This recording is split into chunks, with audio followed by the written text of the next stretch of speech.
Hola chicos, nos volvemos a encontrar. Hoy vamos a desarrollar las actividades que están en su libro de razonamiento verbal, página 127. Como ven, el tema de hoy es comprensión de lectura. Vamos a leer una serie de textos en los cuales vamos a responder las preguntas relacionadas al contenido de cada texto. ¿Ok? Por ejemplo, nos dicen, lee atentamente los siguientes textos y responde. Texto 1. Las victorias de la Reforma Protestante en el siglo XVI habían llevado a la Iglesia Católica Romana a organizar una feroz contrarreforma. La reacción contra Lutero se hallaba en pleno auge.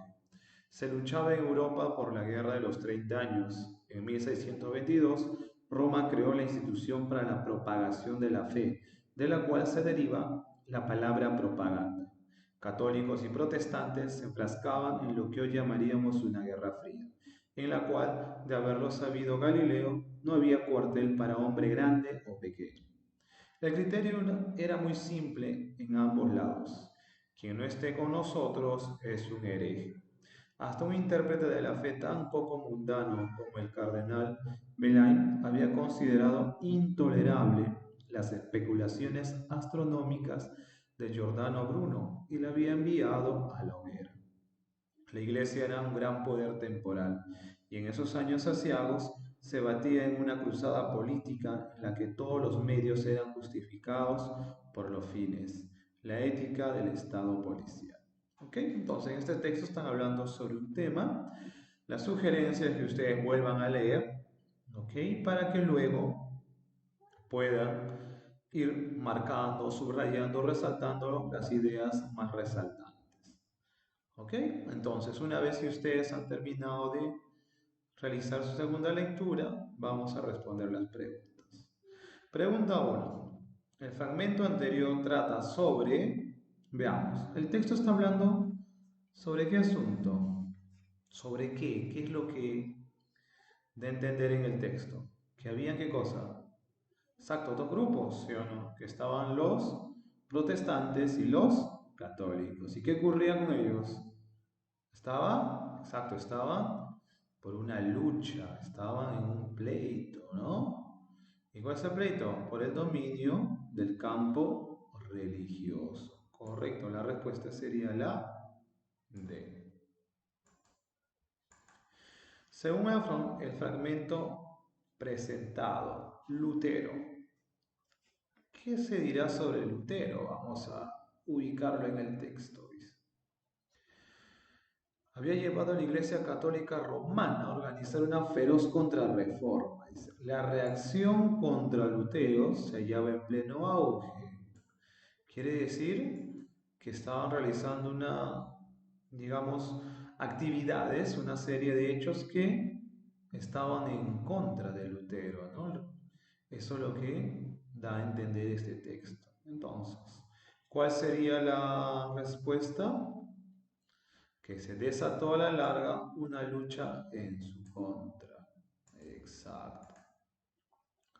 Del fragmento expuesto se deduce, quiere decir, se sobreentiende la información, ¿ya? Que en el siglo XVI había más protestantes que católicos en Europa. En el texto se sobreentiende que había más protestantes, no, que había digamos, una riña, ¿no? Una discusión entre ambos, una lucha entre ambos. Se sobreentiende que Giordano Bruno fue quemado en la hoguera. Dice, ¿se sobreentiende? No, sino que fue un hecho ahí que lo menciona textualmente, no es una deducción. La C. Católicos y protestantes desorganizaron Europa. Comprobemos. ¿Qué ocurría? Que entre estos dos grupos, Europa se había generado una lucha, un pleito. Y una lucha obviamente trae ¿qué cosa? Desorganización, alteración del orden. En este caso fue en Europa. La respuesta sería la C, 3C. Veamos la 4. ¿Qué hizo la Iglesia Católica para mantener su hegemonía? Veamos. ¿Dónde está? Listo, dice. Las victorias de la Reforma Protestante en el siglo XVI habían llevado a la Iglesia Católica Romana a organizar una feroz contrarreforma. Ok. Roma creó la institución para la propagación de la fe, de la cual se deriva la palabra propaganda. Entonces, ¿qué hizo la técnica para mantener su hegemonía, o sea, su poder religioso? Sería creó una institución para la propagación de su doctrina, de su fe. Muy bien. La 5. ¿Cuál de los personajes que se menciona fue enviado a la hoguera? ¿A quién mandaron a la hoguera? A Giordano Bruno, correcto. Texto 2. Todos los estados, todas las denominaciones que han ejercido y ejercen soberanía sobre los hombres han sido repúblicas o principados. Es decir, que los estados han sido de dos tipos, repúblicas o principados. Los principados o los principales han sido, acá falta una sección, pero podemos decir que han sido democráticos o hereditarios, cuando una misma familia ha reinado en ellos largo tiempo. La posibilidad correcta, ¿sobre qué están hablando aquí? Sobre los estados. ¿Y qué te dicen? Que han sido de formas repúblicas o principados. Entonces, escoja la posibilidad correcta. ¿Es necesario que exista un principado? No, el texto no dice nada. ¿Los gobiernos se ejercen por herencia? ¿Los gobiernos se ejercen por herencia? Habla de dos formas, repúblicas o principados, ¿no? Y uno de ellos es hereditario, podría haber sido la opción que los gobiernos o algunos gobiernos se ejercen por herencia, ¿no? Aquí ya está generalizando, ¿no? Entonces se aleja la respuesta. ¿Todos los estados en ejercicio de la soberanía son repúblicas? No, te dice que algunos son principados. También se dan estados sin herencia. Claro, lo que son sin herencia se llaman repúblicas, ¿no? Correcto, la respuesta sería la D. Texto 3. En 1896, Henry Becquerel encontró que las sales de uranio emitían radiaciones penetrantes semejantes a las que Röntgen había producido solamente un año antes con un tubo de descarga de gases.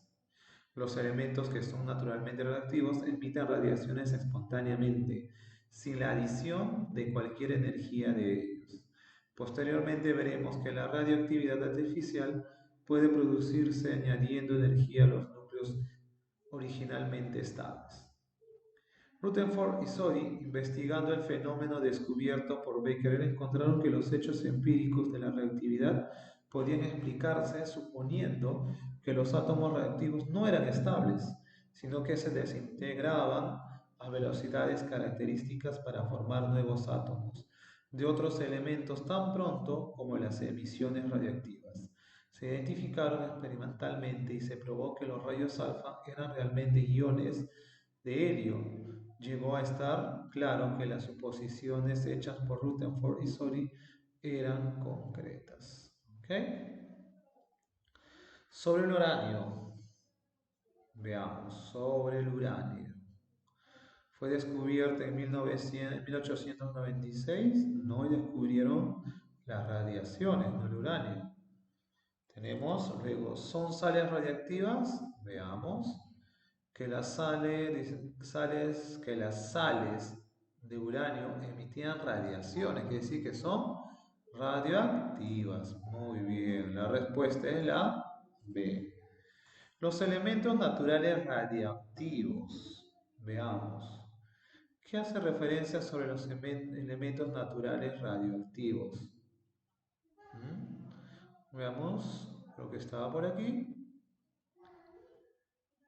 Dice, los elementos que son naturalmente radioactivos emiten radiaciones espontáneas sin la adición de cualquier energía de ellos. ¿Ok? Dice, posteriormente veremos que la reactividad artificial puede producirse señalando energía a los núcleos. Es decir, aquí que no era necesario añadir energía. No habla sobre... Exacto, no hay ninguna información. Veamos el siguiente párrafo. Rutherford y Soddy, investigando el fenómeno descubierto por Becquerel, encontraron que los hechos empíricos de la reactividad podían explicarse suponiendo que los átomos radioactivos no eran estables, ¿ok? No eran estables, sino que se desintegraban a velocidad. Quiere decir que se desintegra. Esta sería la respuesta, 2A. La reactividad se explica, veamos, dice, no, acá está. La reactividad podía explicarse suponiendo que los átomos reactivos no eran estables. Porque los átomos reactivos no son estables. Esa sería la respuesta. Ok, chicos, quedaría entonces como actividad el texto 4, texto 5, ¿ya? Y texto 6 y 7. Es decir, páginas 128, lo que queda, la mitad, 129 y 130. Esa sería la actividad 128 hasta la 130. ¿Ya? Entonces, chicos, eso sería todo por hoy y nos vemos la próxima semana.